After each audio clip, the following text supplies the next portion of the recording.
cette vidéo. Donc le but ici va être de vous montrer les premières commandes pour vous débrouiller sur la ligne de commande, qu'on appelle également le shell, mais ça j'y reviendrai plus tard. Donc on va se connecter sur notre Kali.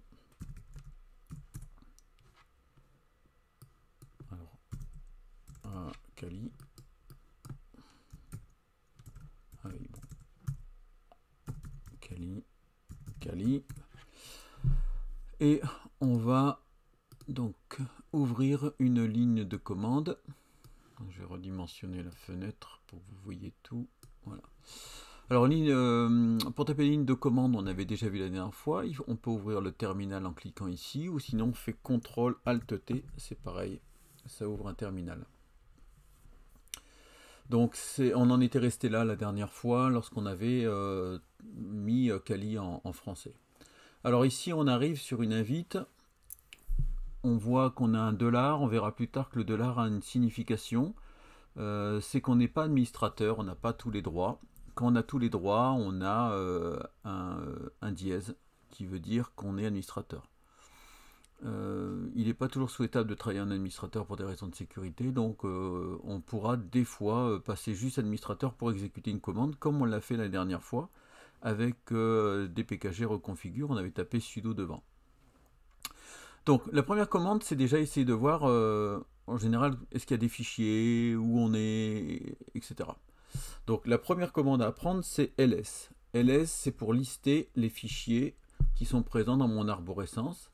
Donc si je tape ls entrée, je vois qu'effectivement j'ai une série de fichiers, de documents. Donc vous devez à peu près avoir la même chose, sauf peut-être résulte. Donc on voit desktop, download, picture, ok.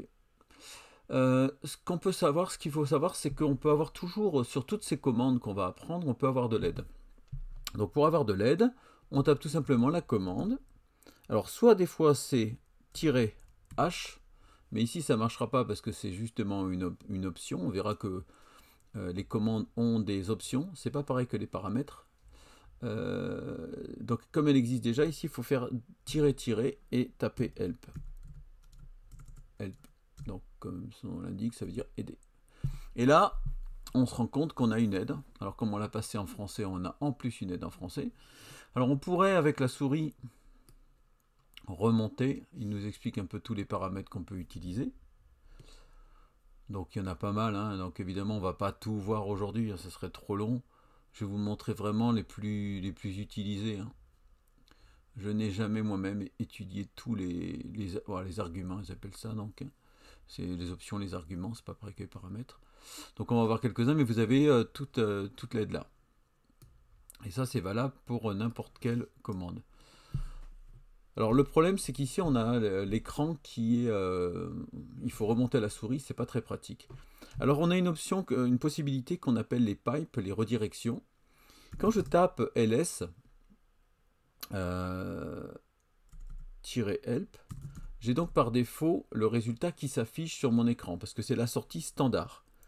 La sortie standard pour le shell, c'est l'écran. Et l'entrée standard pour le shell, c'est le clavier, ce qui est le cas le plus courant.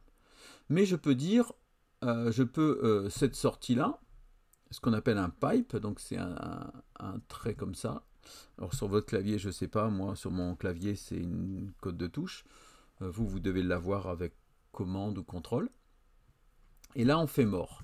Ce que ça veut dire tu exécutes ls-help, donc on va avoir exactement le flux d'aide qu'on a eu avant. Sauf qu'au lieu d'envoyer directement ce flux sur l'écran, tu me l'envoies à la commande mort. La commande mort en fait fait un affichage également à l'écran, mais la seule différence c'est qu'elle attend lorsqu'on a rempli un écran. Ce qui permet comme ça de pouvoir lire tranquillement. Alors je vais vous l'exécuter. Vous voyez, on a donc le début de ma commande, et tant que je n'appuie pas sur entrée, j'appuie sur entrée, je passe de ligne en ligne. Donc cette redirection, c'est très puissant parce qu'en fait, là on a fait juste pour un affichage, mais vous verrez que finalement, on peut faire comme les Lego, c'est-à-dire qu'une commande peut devenir, la sortie d'une commande peut devenir l'entrée d'une commande. Et donc là, ça ouvre des perspectives presque infinies. Donc voilà, si vous voulez arrêter, vous tapez tout simplement sur Q. Voilà. Il y a aussi une autre possibilité, si vous voulez de l'aide sur une commande, c'est de faire man, pour manuel, et vous tapez la commande. Vous aurez dans ce cas-là une documentation qui ressemble plus aux documentations qu'on trouve en ligne, avec en plus une coloration syntaxique peut-être plus agréable. Vous remarquerez par contre qu'elle est cette fois-ci en anglais. Et qui en plus, l'avantage de man, fait automatiquement ce que je viens de vous faire avec more. C'est-à-dire qu'il suffit d'appuyer et ça vous dit en plus H pour help et Q pour quitter. Donc on va à nouveau quitter sur Q pour quitter. Donc voilà, ça c'est pour vous montrer ce que je vous ai montré avec LS, c'est valable pour n'importe quelle commande. Je vous le montrerai encore une ou deux fois, mais vous pouvez avoir de l'aide en ligne comme ça, sans... enfin de l'aide, pardon, pas en ligne justement, de l'aide en interne. Vous n'avez pas besoin de connexion internet pour avoir cette aide. Maintenant, si je veux créer un répertoire, c'est une des choses qu'on va être obligé d'amener à faire après, rapidement, c'est make directory. Alors make, on ne tape pas complètement le make, on fait mk pour make, et après comme c'est directory, directory en fait c'est répertoire en anglais, voilà. Et vous voyez que dès que c'est une commande qui est reconnue, elle passe en bleu. Donc là je vais faire, je vais l'appeler reptest pour créer un répertoire et j'appuie sur entrée. Pas de message d'erreur, mais je ne suis pas sûr qu'il ait vraiment créé mon répertoire reptest. Donc pour ça, je vais faire à nouveau un ls. Et je vois bien qu'effectivement, il m'a créé mon répertoire ici, reptest. Alors ce ls, on a dit qu'il y avait des arguments possibles. L'un des arguments, le plus communément admis, c'est -L. Donc si je fais ls-L, donc c'est parmi les dans la doc, hein, on voit que cette fois-ci, j'ai à nouveau les mêmes fichiers, enfin les mêmes types de fichiers. Tout est fichier en fait en Linux, vous allez l'apprendre. Donc oui, c'est des fichiers. Sauf que certains fichiers, là, qui sont en bleu, j'ai un D ici devant. Vous voyez le D? D, ça veut dire directory. Ça veut dire que finalement, ce desktop, documents, download, musique, etc. sont des répertoires. Mais pour Linux, c'est un fichier particulier qui contient lui-même d'autres fichiers. C'est ça un répertoire en fait. Donc ça, on ne va pas rentrer dans le détail, mais ça veut dire que là, j'ai un peu plus d'éléments, et je vois aussi, bon, il n'est pas à l'heure, je ne l'ai pas fait à 5h12 du matin, par contre c'est la bonne date, donc il faudrait que je le mette à l'heure, ça doit être pareil pour vous, peut-être faudra modifier l'heure, il ne doit pas être calé sur le bon fuseau peut-être. Et là, je me rends compte que j'ai un certain nombre de lettres devant, mais ça, on y reviendra plus tard. Les arguments, il y en aurait d'autres. Hein. ls-a. Voilà, si on veut l'écrire, si on va afficher tous les fichiers, y compris ceux qui sont cachés. Je me rends compte que quand je fais ls-a, ça c'est pareil, on aura besoin également. On a beaucoup plus qu'avant. Et tous ceux qui n'étaient pas visibles commencent par un point. Donc vous apprenez que pour cacher, alors c'est pas au sens de le rendre secret, hein, c'est juste pour ne pas encombrer le répertoire avec des fichiers qui ne sont normalement destinés qu'à des administrateurs, pas à des administrateurs, mais à des modifications qu'on fait rarement, on les cache par défaut. Si je fais tirer, on peut les cumuler, on peut faire L, pour avoir plus d'informations, et A. Donc ça, c'est aussi un autre élément. On se rend compte que les arguments peuvent être cumulables. Dans ce cas-là, j'ai à la fois les compléments d'informations, les détails comme tout à l'heure, mais en plus sur les fichiers cachés. Je ne vais pas trop rentrer dans le détail. Le but, c'est de faire une vidéo courte, et souvent, elles sont déjà trop longues. Ce qu'on se rend compte aussi, c'est que je peux faire, si je fais ls, alors, une première commande que vous allez avoir besoin pour que ce soit plus clair, c'est clear. Clear, ça efface tout simplement l'écran. Voilà. Donc des fois quand on veut travailler plus proprement, on fait clear et comme ça au moins on est tranquille. Alors ce qu'on peut faire également, c'est que quand je fais ls-help, comme j'ai fait tout à l'heure, ça me l'affiche à l'écran. Hein. Mais j'ai dit que par défaut, le out c'était l'écran. Sauf qu'en Linux, on peut dire que on peut le dire finalement ne l'envoie pas vers l'écran, mais envoyer le résultat vers autre chose, par exemple un fichier.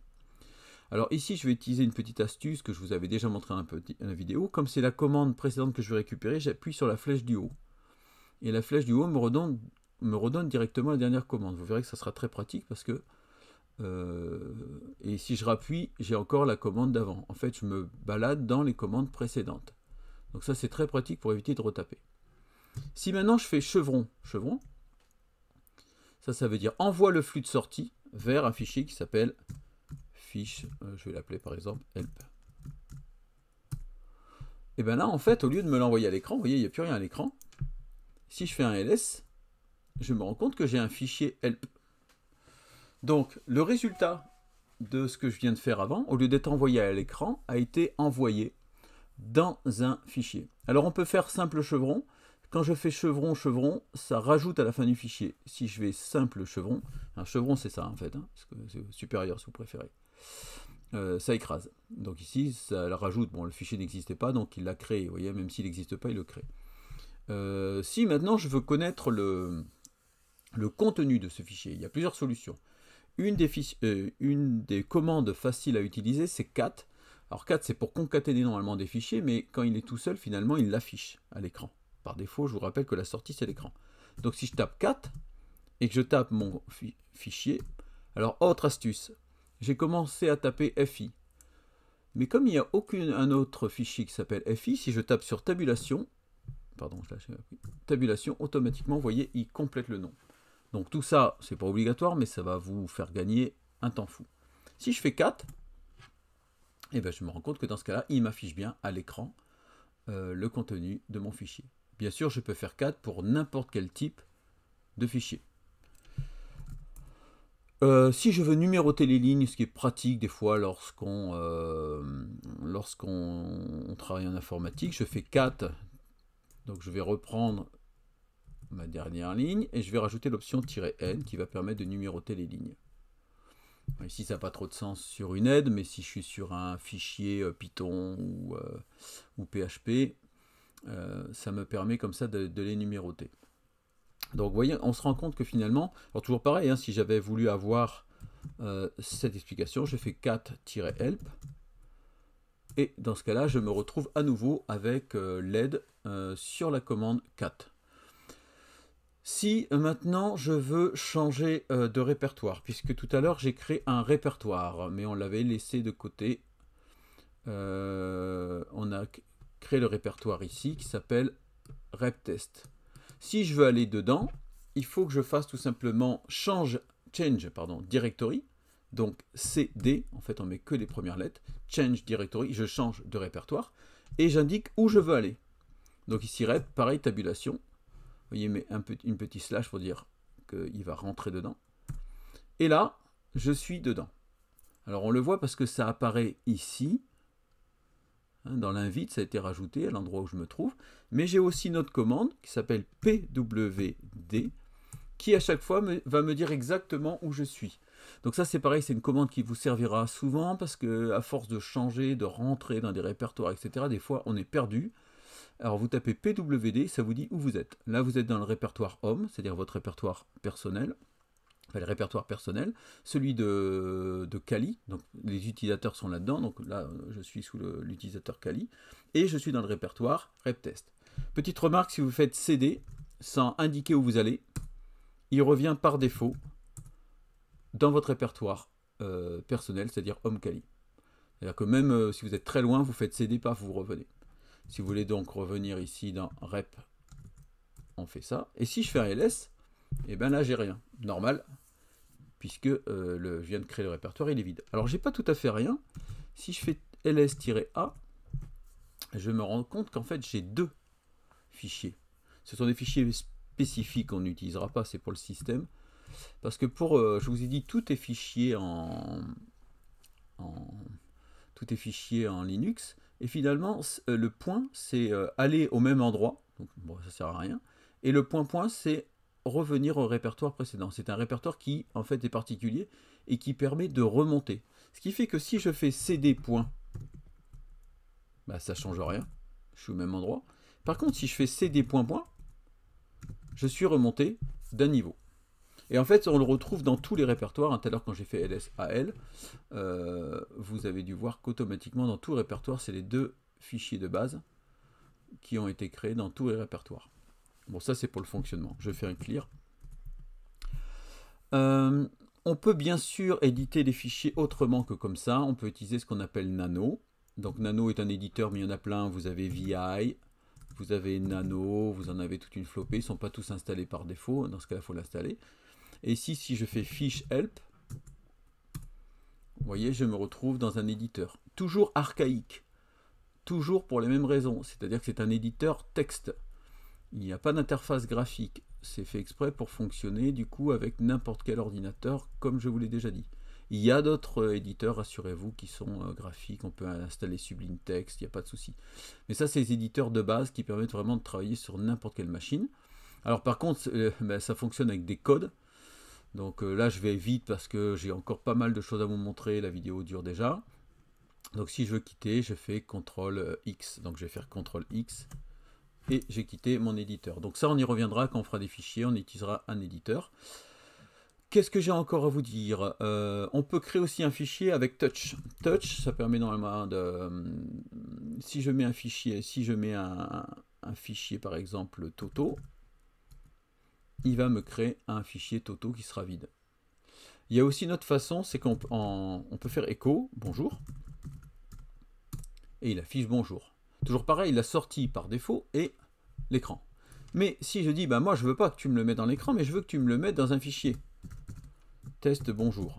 Et bien là, au lieu de me l'afficher, tout simplement, il me l'a mis dans un fichier bonjour. Donc si je fais 4 test bonjour, je vois bien que j'ai le contenu. Alors évidemment, pour l'instant, ça n'a pas grand intérêt, bonjour, mais dans un fichier. Mais vous allez vous rendre compte que finalement, le résultat d'une commande peut être mis dans un fichier ou ailleurs, peut être envoyé par mail, peut être redirigé vers une autre commande.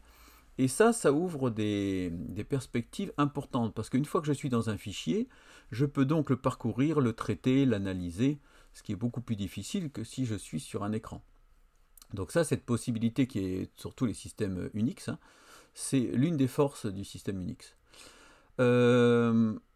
Qu'est-ce qu'on pourrait faire encore? Alors, si on veut effacer un fichier, voilà, ça fait partie aussi des commandes de base, c'est que des fois on veut effacer. On fait tout simplement remove, rm, retire, et on met le nom. Voilà. Alors là, ça s'est bien passé parce que j'étais propriétaire du fichier, donc ça je vais revenir après sur les droits. Mais si j'essaye par exemple d'effacer... alors je vais pas faire une bêtise, je vais essayer d'effacer mon répertoire, donc reptest. Voilà. Il me dit, non, tu peux pas supprimer, c'est pas un fichier, c'est un dossier. Donc là, dans ce cas-là, c'est remove. Alors j'ai oublié de vous le dire, ça marche pour les commandes aussi, la complétion. Si vous tapez R et vous tapez sur tabulation, il vous propose toutes les commandes qui commencent par R. Donc là, il y en a trop. Si par contre, vous tapez RM, il vous propose toutes les commandes qui commencent par RM. Il y en a déjà moins. Si vous tapez un D, voilà, il trouve RM Directory. Et là, on avait fait test, je crois. Remove Directory, test. Non, c'est pas ça. Le répertoire, il s'appelle reptest, pardon. Donc, remove Directory. Donc, moi, je tape jamais les commandes en entier. Reptest, voilà. Et là, c'est bon. Donc, remove un fichier. Remove Directory pour un répertoire, ce qui paraît logique en soi. Alors maintenant, il y a une autre solution. Si on a vu qu'avec les flèches, je peux remonter sur les commandes en arrière. Mais si la commande que j'ai tapée date de 2 jours ou d'il y a 2 heures, ça va être compliqué. Alors heureusement, il y a une commande qui s'appelle History. Les commandes, vous en aurez plein. Et History affiche les dernières commandes. Alors c'est paramétrable, ça peut être les 100, les 200, les 300, les 400 dernières commandes. Et si je veux une commande particulière, par exemple, ici ls, il suffit que je mette point d'exclamation et le numéro qui est en face. Donc par exemple 58, si je veux que le ls. Alors évidemment, ls ça n'a pas d'intérêt, mais des fois vous aurez des commandes assez longues. Et il exécute, enfin il retrouve la commande, vous n'avez plus qu'à exécuter. Si je fais 74, il me fait bien la commande et j'ai plus qu'à exécuter. Donc il peut me retrouver comme ça toutes les commandes. Si j'ai beaucoup de commandes et que j'en ai 500, ça va être lourd à trouver. Je peux utiliser mon système d'history. Pardon. History. Donc vous voyez, tant qu'il y en a plusieurs, voilà, au bout d'un moment, il trouve. Mais cette fois-ci, je ne veux plus qu'il affiche sur l'écran, je veux faire ce qu'on appelle à nouveau le pipe. Donc je vais mettre pipe et je vais faire un grep. Grep, ça veut dire dans le flux que tu vas m'envoyer, je veux uniquement ceux où il y a ls. Et vous voyez que dans ce cas-là, l'avantage, c'est que je vais retrouver uniquement... Non, bon, alors évidemment, là, il y avait beaucoup de ls, alors je vais prendre un autre exemple. 4. Je vais retrouver dans mon historique uniquement ce qui a 4. Toujours le système de pipe, c'est-à-dire que là, il va d'abord exécuter history, mais au lieu de l'envoyer à l'écran, il va l'envoyer en entrée de la commande, qui est grep. Cette commande capture les lignes où il trouve le mot. En fait, il ne sait pas ce que c'est 4, hein, il cherche une chaîne de caractères, et il vous affichera que cela. Ça, c'est pareil, c'est très puissant. Imaginez que vous avez un fichier de configuration avec 300 lignes, et vous voulez modifier parce que vous avez vu sur un tuto. Plutôt que parcourir 300 lignes, vous faites une recherche. En fait, ça équivaut à une recherche. J'ai presque terminé, la vidéo est déjà trop longue. Je voulais revenir juste sur les droits. Donc je vais faire un clear, parce que ça soit plus propre. Si je fais ls-al, vous avez remarqué qu'il y a... non, on va faire que L, j'ai pas besoin des fichiers cachés. On voit qu'on a ici, hormis la première lettre, D c'est si c'est un répertoire, si c'est un tiré, c'est que c'est un fichier. Il y a une autre possibilité, mais on le verra plus tard. Il y a une troisième possibilité. Et après, il faut les lire par groupe de 3. Ça, c'est les droits que j'ai, moi, sur ce répertoire. R, c'est read, lecture. W, c'est write. X, c'est exécution. Alors, en Linux, on peut très bien avoir le droit de lecture et d'écriture, mais pas d'exécution. On exécute un programme, bien sûr, qui est exécutable. Ici, par exemple, mon fichier texte, je pourrais le rendre exécutable, mais ça n'aurait aucun sens, puisqu'il n'est pas exécutable. On verra que par la suite, on sera obligé de rendre certains fichiers exécutables si on veut justement les lancer. Mais ici, c'est un fichier texte. Alors, si je prends le fichier, par exemple, que j'ai créé, tout à l'heure, fichier help, j'ai le droit de lecture et d'écriture, je n'ai pas celui d'exécution, mais c'est normal, puisque ce n'est pas un programme. Ça, les autres trois, c'est les others, c'est-à-dire c'est les membres de mon groupe. Ici, je suis tout seul dans mon groupe, mais en équipe de développement, je pourrais être plusieurs. C'est-à-dire que les autres membres de mon groupe n'ont que le droit de lecture, pas d'écriture. Et ça, c'est other, O, c'est le reste du monde. Ce sont tous ceux qui n'appartiennent pas à mon groupe, ce sont tous les autres utilisateurs. Donc à chaque fois, il faut lire par groupe de 3, moi, mon groupe et les autres. Si je veux changer les droits, par exemple ici sur fichier help, je peux faire tout ce qu'on appelle change mode, sh mode, et je vais donner les nouveaux droits. Alors en fait c'est du binaire, donc le droit d'écriture c'est 2 puissance 2. Donc si je veux donner uniquement les droits de lecture, et ben je vais mettre 700 à fiche help. Pardon, je vais donner uniquement, donc j'ai dit 4, 2 puissance 2, ça fait 4, à fiche help. Voilà, et si je refais un ls, alors je ne vous ai pas montré ça, mais ça va être intéressant justement. Si je veux uniquement les fichiers qui commencent comme ça, alors je veux uniquement les fichiers fiches qui commencent par fiche, étoile.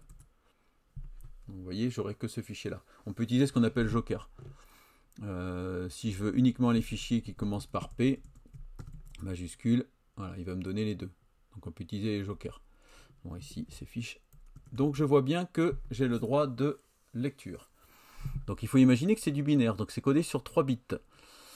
Donc 2 puissance 2, c'est celui qui est le plus à gauche. Le deuxième, c'est 2 puissance 1. Donc soit il vaut 2, soit il vaut 0. Et le dernier, qui est l'exécution, soit il vaut 0, soit il vaut 1. Donc c'est-à-dire que si je veux tout allumer, je fais donc c'est 4 plus 2 plus 1, ça fait 7. Donc si je fais change mode 7 à mon fichier et que je refais un ls, je me rends compte que j'ai donné tous les droits. Alors comme j'ai mis 0,0 aux autres, eh ben ils n'ont aucun droit. Évidemment, si je veux donner les mêmes droits à mon groupe, ou alors uniquement par exemple les droits donc là j'ai mis 5, donc c'est-à-dire les droits de lecture et d'exécution. Voilà. Évidemment ça n'a pas de sens ici, mais c'est pour vous faire comprendre. Vous voyez comme il est exécutable, il a changé de couleur. Donc ça c'est ce qu'on est droit des fichiers, c'est fondamental. Le système Linux a été conçu pour être utilisé par plusieurs utilisateurs dès le début, contrairement à Windows. Donc ça explique pourquoi ça a été prévu dès l'origine dans les années 76 de mémoire, 75, je vous mettrai un lien sur l'historique des systèmes Linux. Voilà. J'ai terminé cette vidéo. Avec ces commandes là, normalement vous êtes capable de commencer un peu à vous débrouiller. Bien sûr, il y aura beaucoup d'autres vidéos qui vont suivre pour qu'on augmente un petit peu le niveau. Je vous remercie pour votre attention.